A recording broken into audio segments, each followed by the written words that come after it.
श्रीमद् भगवद गीता अध्याय 6 ध्यान योग।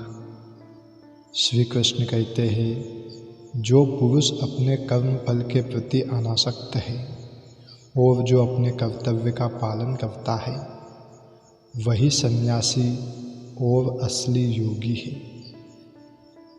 इस अध्याय में भगवान बताते हैं कि अष्टांग योग पद्धति मन तथा इंद्रियों को वश में करने का साधन है, किंतु इस कलयुग में सामान्य जनता के लिए इसे संपन्न कर पाना अत्यंत कठिन है। यद्यपि इस अध्याय में अष्टांग योग पद्धति की संस्तुति की गई है, किंतु भगवान कृष्ण बल देते हैं कि कर्म योग या कृष्ण भाव अमृत में कर्म करना इससे श्रेष्ठ है। इस संसार में प्रत्येक मनुष्य अपने परिवार के पालनार्थ तथा अपनी सामग्री के रक्षार्थ कर्म करता है, किंतु कोई भी मनुष्य बिना किसी स्वार्थ, किसी व्यक्तिगत तृप्ति के, चाहे वह तृप्ति आत्म केंद्रित हो या व्यापक, कर्म नहीं करता। पूर्णता की कसौटी है कृष्ण भाव अमृत में कर्म करना, कर्म के फलों का भोग करने के उद्देश्य से नहीं। कृष्ण भाव अमृत में कर्म करना प्रत्येक व्यक्ति का कर्तव्य है, क्योंकि सभी लोग परमेश्वर के अंश हैं। शरीर के अंग पूरे शरीर के लिए कार्य करते हैं। शरीर के अंग अपनी तुष्टि के लिए नहीं, अपितु पूरे शरीर की तुष्टि के लिए कार्य करते हैं। इसी प्रकार जो जीव अपनी तुष्टि के लिए नहीं, अपितु पर ब्रह्म की तुष्टि के लिए कार्य करता है, वही पूर्ण सन्यासी या पूर्ण योगी है। हे पांडुपुत्र, जिसे सन्यास कहते हैं उसे ही तुम योग अर्थात पर ब्रह्म से युक्त होना जानो, क्योंकि इंद्रिय तृप्ति के लिए इच्छा को त्यागे बिना कोई कभी योगी नहीं हो सकता।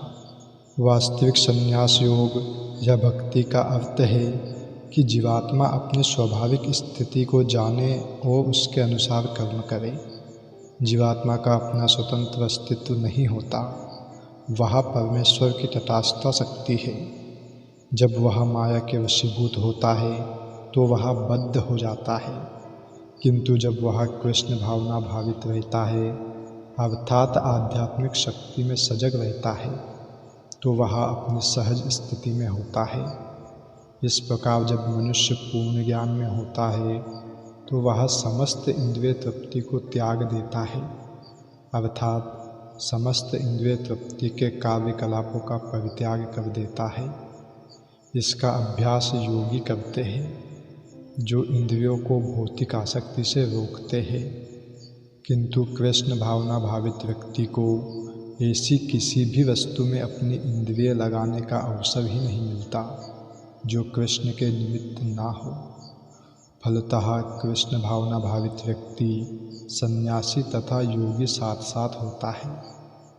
यदि मनुष्य स्वार्थ का त्याग नहीं कर पाता तो ज्ञान तथा योग व्यर्थ रहते हैं।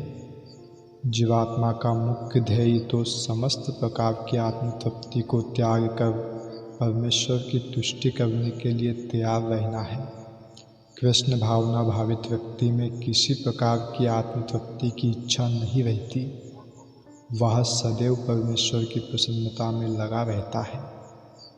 अतः जिसे परमेश्वर के विषय में कुछ भी पता नहीं होता वही स्वार्थ पूर्ति में लगा रहता है, क्योंकि कोई कभी निष्क्रिय नहीं रह सकता। कृष्ण भावना अमृत का अभ्यास करने से सारे कार्य सुचारू रूप से संपन्न हो जाते हैं। श्री कृष्ण आगे कहते हैं कि अष्टांग योग के नव साधक के लिए कर्म साधन कहलाता है और योग सिद्ध पुरुष के लिए समस्त भौतिक कार्यकलापों का परित्याग ही साधन कहा जाता है। अर्थात जहाँ तक अष्टांग योग का संबंध है, विभिन्न यम नियमों तथा आसनों के द्वारा ध्यान में प्रविष्ट होने के लिए आरंभिक प्रयासों को सकाम कर्म माना जाता है।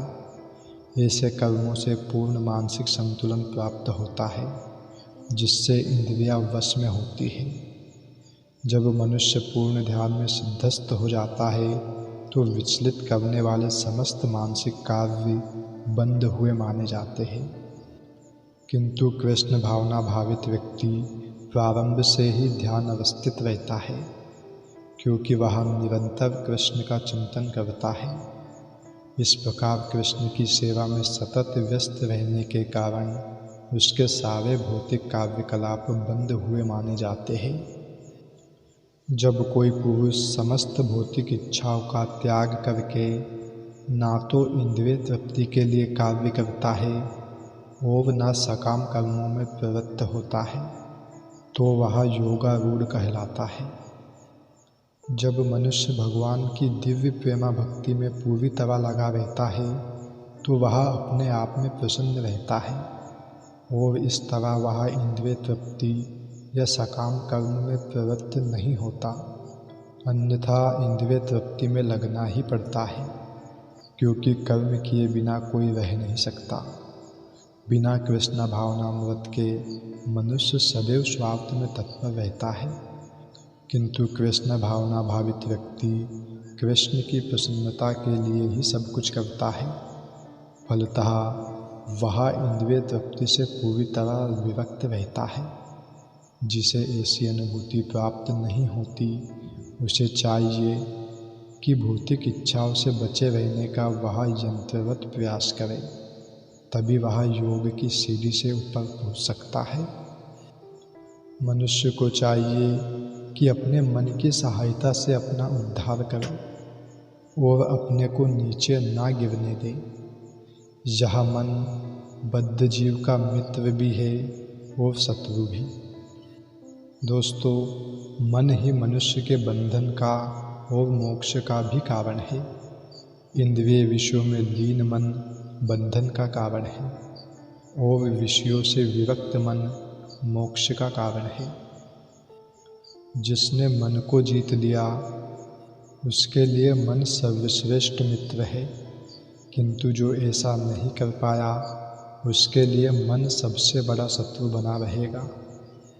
जिसने मन को जीत लिया उसने पहले ही परमात्मा को प्राप्त कर लिया है, क्योंकि उसने शांति प्राप्त कर ली है। ऐसे पुरुषों के लिए सुख दुख, सर्दी गर्मी एवं मान अपमान एक से है।